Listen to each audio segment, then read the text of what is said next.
ไปเดี๋ยวไงมาเดือนน้องหาโอ้ในหอบรายเดือนเนี่ย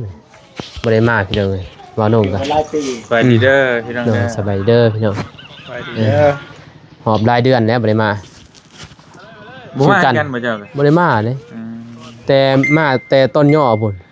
บ่ ก็เลยบ่ได้มาพอเฮ็ดเพื่อนน้องก็เลยเด้เนาะตอนนั้นก็คุมเพื่อนน้องก็เลยพี่น้องเลยเลยเอามื้อ เฮ็ด นี้ เองเลยซะ เฮ็ดแล้วก็ลุยใส่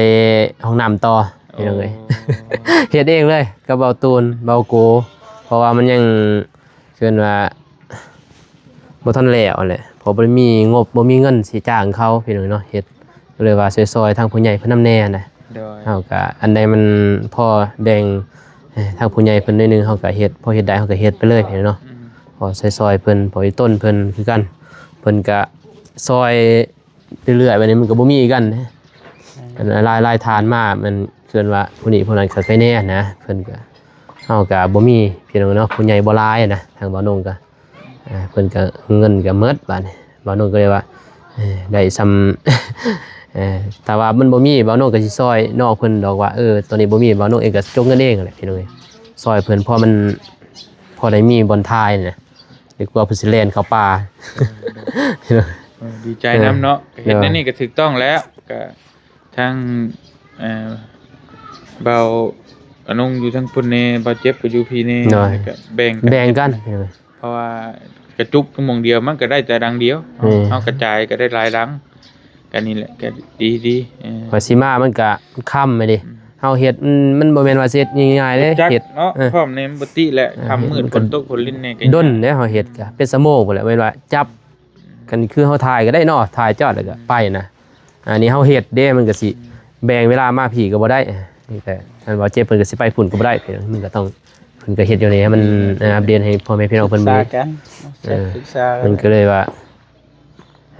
มาลงเฮ็ดเบื้องนั้นพี่น้องเอ้ยเนาะก็เลยมื้อนี้ถือโอกาส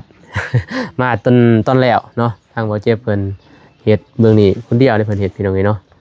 เพิ่นงบทางผู้ใหญ่เพิ่นเบาเจ็บหับผู้เดียวเลยเบื้องนี้ถือว่าทางเบานุ่งกับเบาตูนบ่มีพี่น้องบ่มีผู้ใหญ่เพิ่นเข้ามาทางเบานุ่งแต่ว่ามาซอยเรื่องข้าวน้ำตามป่าทำงานเพิ่นซื้อคือว่าใหญ่พี่น้องเอ้ยสม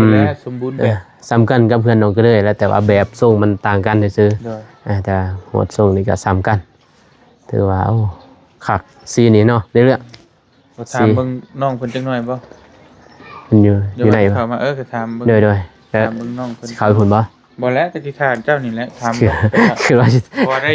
มาเปิดคลิปอยู่เฮือนน้องเพิ่น สิเข้าไปหาน้องเพิ่นพี่น้อง เพิ่นน้องเพิ่น น้องงาน ก็ได้ อยู่เทิงบ่ น้องงาน สบายดีเด้อแม่เด้อจะมาตุ่มผ้าห่มหนาวแห้งบ่ น้ำเพิ่นนะ ผ้าห่มคักแท้พี่น้อง มันไม่เสิร์ฟ สบายดีอยู่บ่สบายดีอยู่บ่บ่เห็นหน้าเห็นตาดนกินฮอดอยู่บ่ คิดหอด กินฮอดพี่น้องเอ้ยสบายเด้อเลยพี่น้องเอ้ยเนาะไม่บ่เห็นหน้าเห็นตาดนได้น้องหานจ้ะพี่น้องเอ้ยเนาะเป็นเดือน2 เดือนแล้วบ่ได้เข้ามาเนาะ2 เดือนได้บ่ได้เข้ามาเนาะสบายดีพ่อแม่พี่น้องเพิ่นเด้อ สบายดีเด้อเบาตูนสบายดีเด้อเบาเจ็บโดยสบายดีพ่อแม่ผู้ใหญ่ใจบุญทุกท่านและก็ FC ทุกท่านหรือว่าอยู่ในลาวและไทยและต่างประเทศก็ขอสวัสดีสบายดีเบิดสุขุสุคนเด้อเลยอย่างไรเนาะมาบัดนี้ก็คือเลยเนาะเรียบร้อยเกินครัวก็แล้วได้แม่นบ่ โดยก็เมื่อเท่านั้นแหละพี่น้อยเนาะถือว่าแล้วได้ถือว่ายินดีนำน้องฮานพี่เนาะที่เบาเจ็บเพิ่นซอยจนได้สำนี้ก็ถือว่าขอบใจเพิ่นเด้อ โดยใจหลายๆเด้อ ทางผู้ใหญ่เพิ่นและที่สำคัญก็คือทางแม่ๆเพิ่นที่ซอยคันบ่นี่บ่าวน้องก็สุดความสามารถพี่น้อยเนาะที่ว่าน้องถ่ายกับบ่าวตูนก็อยากซอยน้องเพิ่นว่าจักเฮ็ดนั่นนี่แต่ว่ามันก็บ่ได้พี่น้อยเนาะ ครับแต่ว่าสิท้อบ่สิซอยน้องเพิ่นก็บ่ท้อไปเนาะแต่ว่าสิอัปเดตดนๆอัปเดตนั่นแหละเพราะบ่อยังให้เพิ่นน่าเบื่อเด้เพราะเฮาถ่ายยังมันบ่มีเด้ในสิถ่ายมีแต่เว้าเรื่องเก่าเนาะมาถามแต่เรื่องเก่าไปเนาะบ่มีแนวสิเฮ็ดกันมีดินมีดอนเนาะไกลๆยังไปเสียหญ้าเสียยุงยามนี้นอนอยู่นี่บ่ โดย ยังบ่ทันคืนบ่บัดนี้ ยัง เออหนาวเด้นี่เนาะ โดยหนาวเมื่อคืนก็นอนบ่หลับ นอนบ่หลับมื้อคืน โดย พี่น้องเอ้ยหมดไปเท่าใดนี่บ่เจ็บ 40,000 ป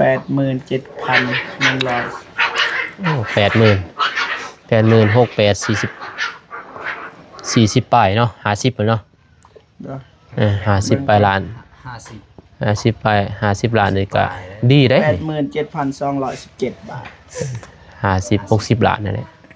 เกือบ60 ถือว่าดีได้ซ้ำนี่ได้60เป็นหน่อย60ล้านเพื่อนน้องก็เลยเท่าไหร่ เพิ่นก็เลยน้ำน้อง30ป้าย 30ปลายล้าน เด้อ นำบ่าวนุ่งก็เท่าไหร่ลืมได้พี่น้องเอ้ยบ่าวนุ่งก็แต่ลายที่สุดก็คือทางบ่าวตูนและลาย นะ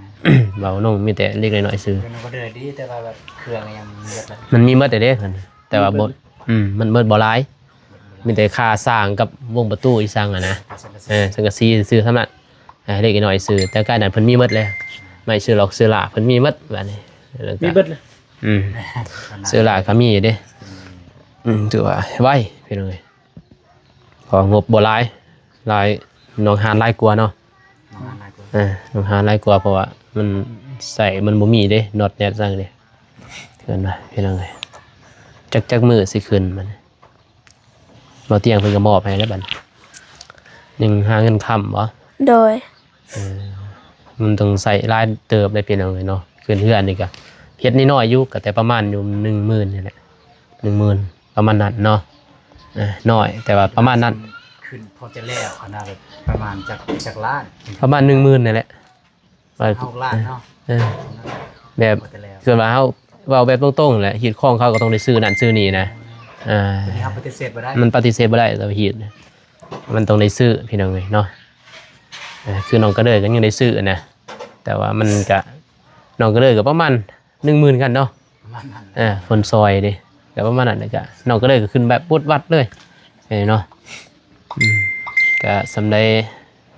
สื่อมันครบเนาะเพิ่นก็ขึ้นได้ นี่ก็สำนั้น แต่ไปหาเด็กก็ไล่เติบบ่ได้นี่บ่จักซื้อข้าวอีเนาะ โดย ตอนนี้บ่มีเงินสิขึ้นเฮือนพี่น้องน้องเพิ่นคันมีก็บ่ยากเนาะก็ขึ้นเลย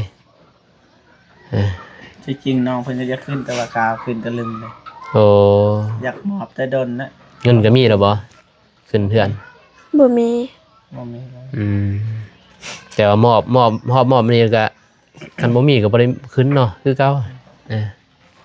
อันนี้แท้ตอนเว้าเตียงอยู่นี่เนาะมันมีแค่นี้นั่นคือน้องกระเดยน้องพอได้ให้เพิ่นขึ้นเป็นสิริมงคล โดย ถือว่าเพิ่นเป็นผู้ใหญ่ขึ้นว่าแบบหัวหน้าหัวตาพี่น้องเอ้ยหัวหน้าหัวตาถือว่าเป็นบุญนะ เป็นยังเลยเป็นบุญเฮือนบุญซ่านเฮาเนาะ โดย ไปอีกสิยืนพุ่นยืนพุ่น เว้าสิรู้สึกมีพลังขึ้นมาทันทีเลย มื้ออื่นไปเด้อไปเบิ่งพวกอายไปบ่มื้อมีรถมีล่างบ่ ไปบ้านรถมาคน4:00 นกับ บ่มีรถ น้องสลี คันมีก็ไป บ่ฝนเด้ โดยไป ไปเสีย โดย เตะบ้าน ไป ไปเสียบ่แม่นไปหัวควันบ่ โดยรู้แล้ว นั่นเลยว่าแล้วจะฮอดบ่อยู่มันก็ ปฏิเสธบ่ได้ เตะบ่เข้าเตะบ่เข้ากู กองหน้ากองหลัง หลังจากเสียนี่บ่คนแล้วบ่โอ้ยากเฮาไปเตะดีกว่านะบ่าว ไปคันลงบ่ลงก็เป็นตัวสำรองไปเลย บ่ตัวจริงเด้บ่มีตัวสมองเลย โอ้ยตัวสำรองอีกบ่เอาแล้ว เอ้าเถอะมัน เมื่อยเด้เนาะ เมื่อยมันพลาดได้ เมื่อย เมื่อยกับพัก าตัวสมองแต่ว่าทีมงานเฮาตัวจริงอย่างเดียว จริงเป็นบ้าน เกิดว่าสิว่าเป็นตัวสำรองบ่ได้มันโอ้บ่ได้ บ่มีตัวสมองมือกลอง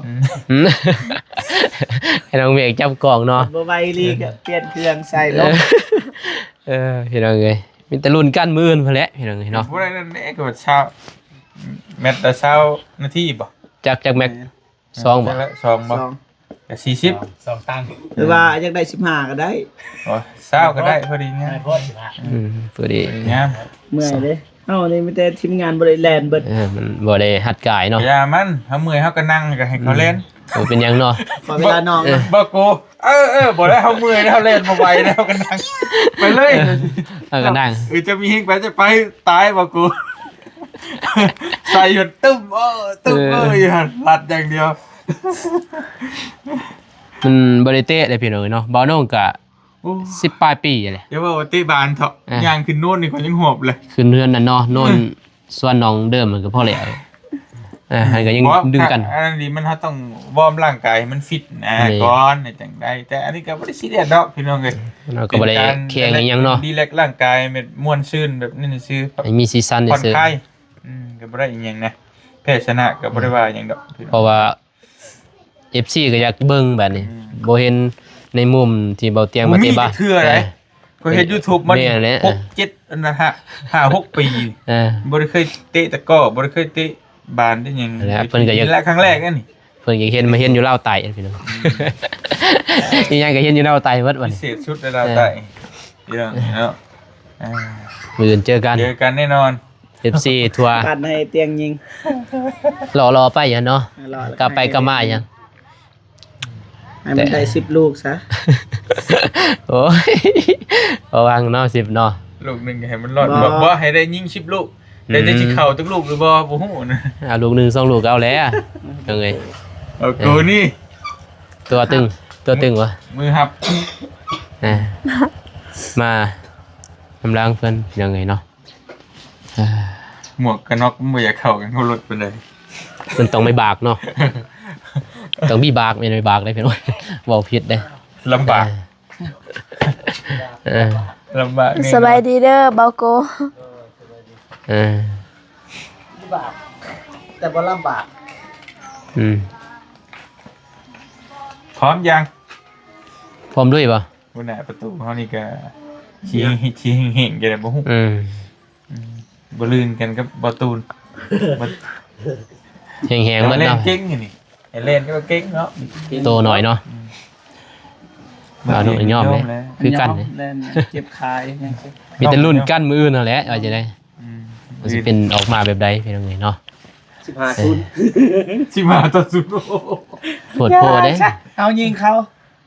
บ่ได้เขายิงเอา 15 ต่อ 0 จะบ่ต้องลงสนามใช่ให้เขายิงเอาให้บ่โกงไปถ้าเป็นได้น่ะนะเออ เจ๊เนี่ยลูกโทษเลยเนาะ ก็บ่นี่เอ้ยไม่แน่ไม่นอนเว้ย บ่คิดบ่แฟดไอ้นมสิอยู่กองหลังนะ อาจจะเอากองได้บ่ บ่เจอกับกองหน้าเขา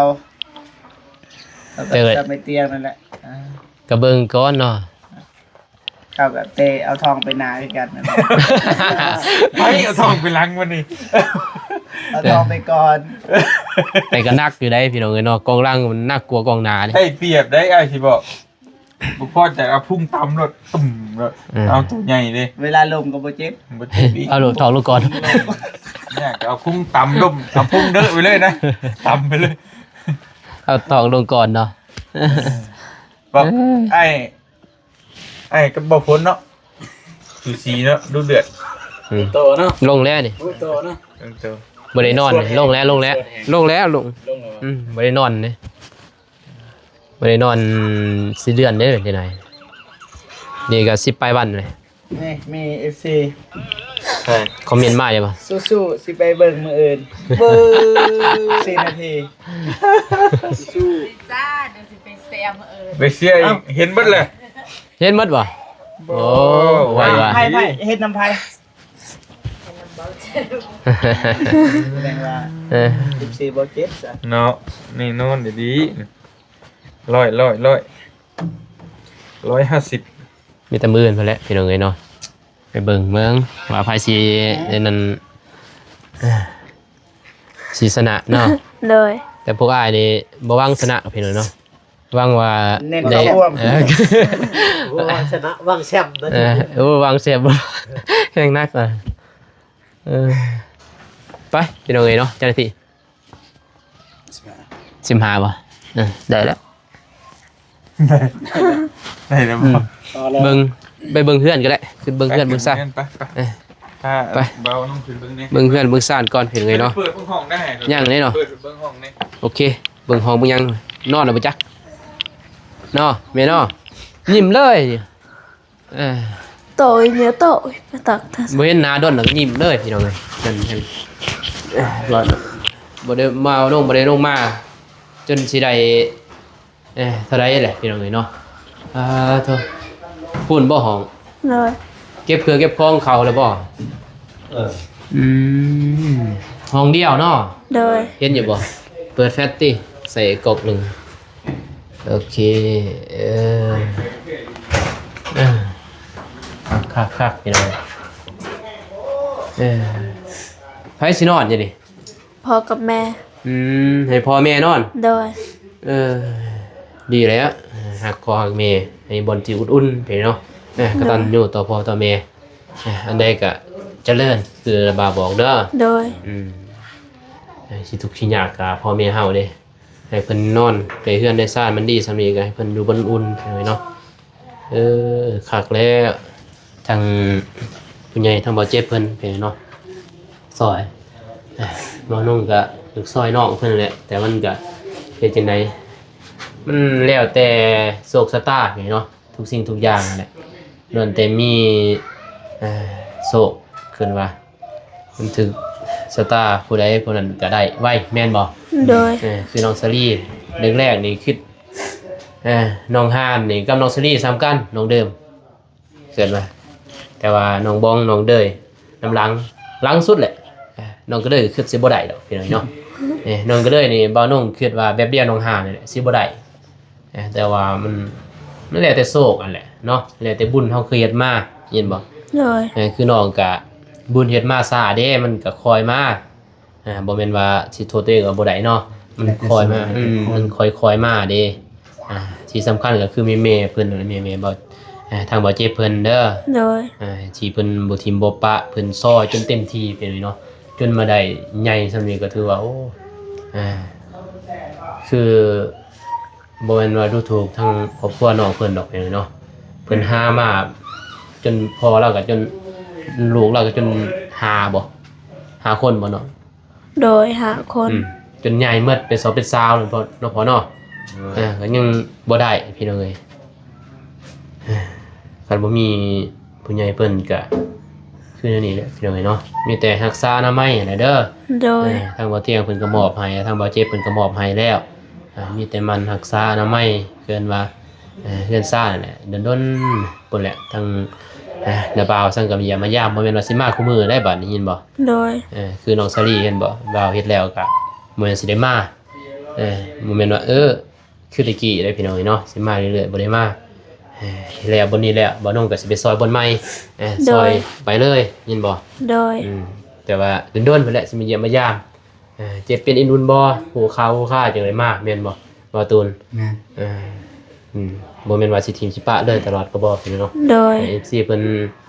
ให้มาบ่น้องก็มาอยู่เนาะเพิ่นคิดฮอดคิดถึงเพิ่นก็คิดฮอดคือเฮาคิดฮอดเนาะเพิ่นก็อยากเห็นบ่เพิ่นก็บอกอยู่ให้บ่น้องมาพี่เนาะมาได้บ่น้องก็เฮ็ดเฮือนน้องก็เด้ยพี่น้องเอ้ย3ที่แล้ว แล้วหันก็ลงใส่ห้องน้ำนี่เนาะเดี๋ยวนี้ยังข้างอีกพี่น้องเนาะบ่น้องก็พาดว่าสิเฮ็ดให้มันแล้วเลยแหละแต่พาดเมียบ่น้องเกิดลูกนี่เนาะน้องเอวาดินเพิ่นเกิดก็เลยว่าหยุดอีก2ทิศพี่เนาะที่บ่น้องเฮ็ด2มื้อก็ได้2พา มื้อละพาพี่เนาะพุ่นแล้วบ่เตียงกลับพุ่นแหละจังว่าสิลุยเลยทางบ่ตูนว่ายังเริ่มเลยพี่น้องเนาะลุยตะลุมบอลเกินว่าให้มันแล้วพอให้น้องเพิ่นเฮ็ดหยังนี่ได้เฮือนครัวก็ได้แล้วเนาะ rồi เฮือนใหญ่ก็ได้ยังมีแต่ห้องน้ำพี่น้องน้องเพิ่นบ่ทันมีแม่นบ่ rồi แต่ว่ามีเงินนี่คันว่ามีเงิน 30,000 นึงเพิ่นก็สิคืนเฮือนพี่น้องเนาะตอนนี้ได้เงินมีแต่นำเบาเตียงให้มื้อนึงแม่นบ่ rồi 600,000นั่นแหละพี่น้องเนาะแต่ว่า 7 sen 700,000บ่ rồi 700,000 เพราะว่าเตรียมเพิ่นเติมเลยเดี๋ยวมันก็บ่พอดอกพี่น้องเนาะซื้อของอยู่ของกินนี่นะซื้อตัวสิเลี้ยงหีดคองเพิ่นนั่นน่ะอันตัวสิเลี้ยงเพิ่นพี่น้องอันใดก็ได้พี่น้องเนาะกินหยังก็ได้นะเพิ่นว่าแต่ว่า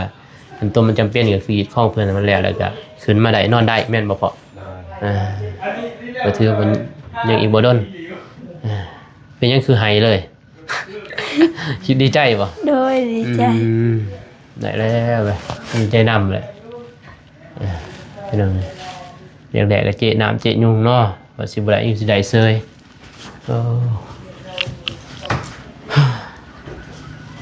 ขักแล้วปงเอียบมี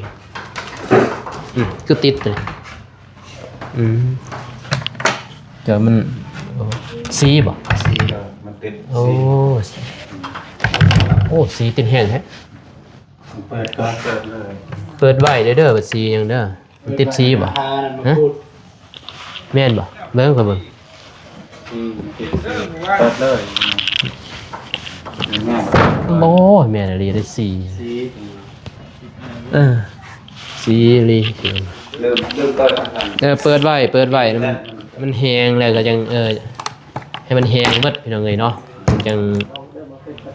เปิดไว้ก่อนเปิดไว้นะคำแล้วก็อัดมันสิยากแน่เด้เพื่อนน้องบ้องนี่จนแต่เดี๋ยวนี้มันง่ายแล้วเนาะเพราะมันซีเด้เพราะน้องวันซีเพิ่นทาซีหลาย ค่ะมือบ้าน โอ้แม่นแล้วทาบ้านนี่งามพี่น้องเอ้ยเนาะส่งแบบนี้ก็ดีงามหับแขกได้หลายแล้วก็นอนเนาะนอนหันนอนบ่นี่บ่ วันนี้ก็ดีวันนี้ก็ดี วันนี้ก็ได้พี่น้องเอ้ยเนาะ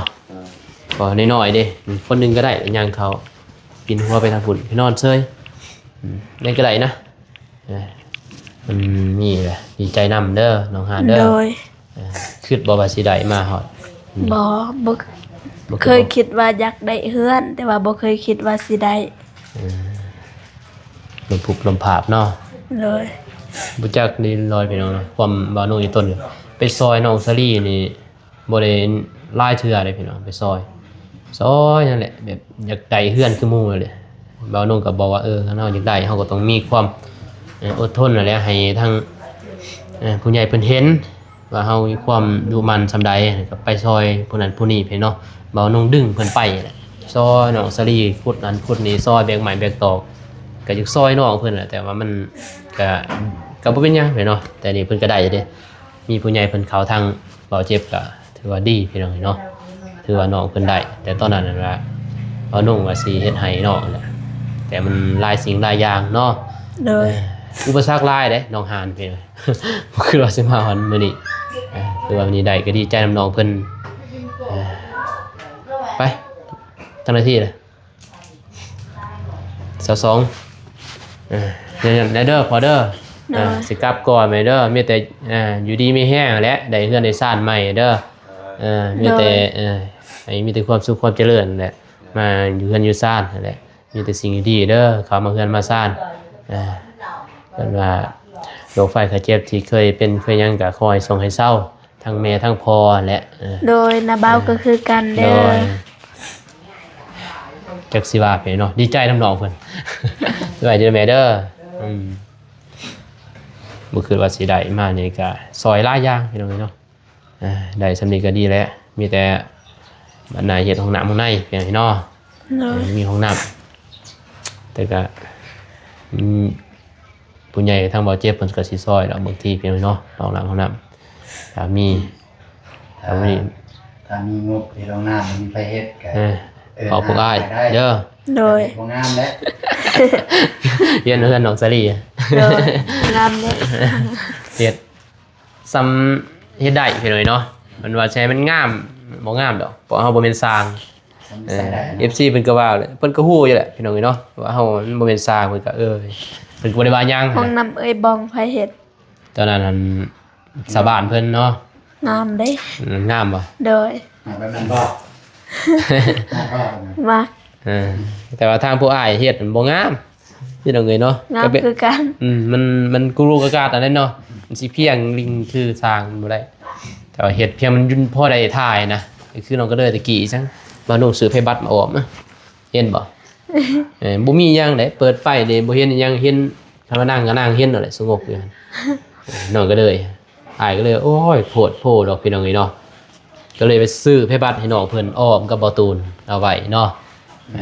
พอดีบัดนี้ผู้ใหญ่เพิ่นเห็นบัดโอ้ก็เลยเพิ่นรับเลยเฮ็ดให้เลยเพิ่นว่าให้ทางทีมงานนี่เฮ็ดซอยแน่ค่าสร้างมันก็เพิ่นมีอยู่ค่าสร้างแต่เขาเอาแพงแม่นบ่2 ล้านเด้2 ล้าน3 ล้าน ตามล่า 2-3 ล้านเพิ่นแหละมันก็บ่มีเงินบัดนี้เฮาสิซอยเพิ่น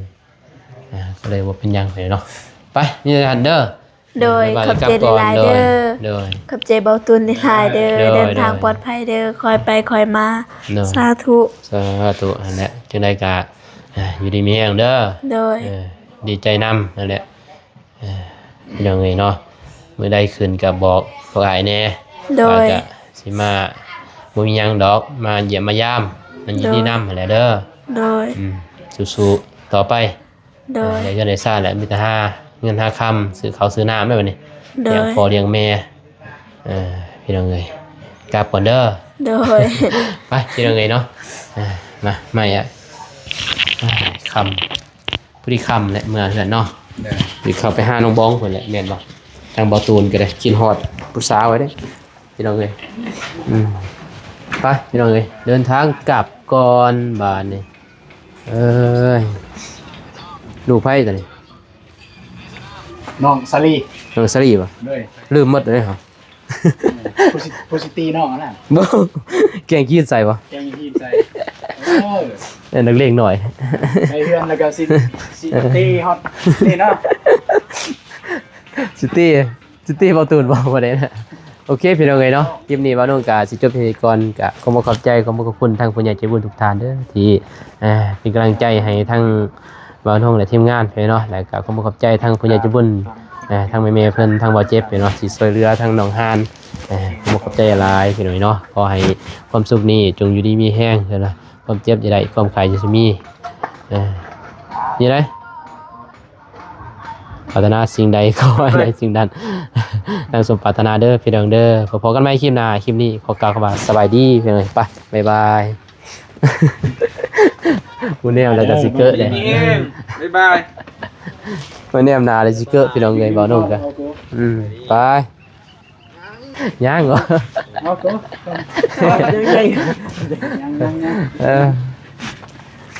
ยัง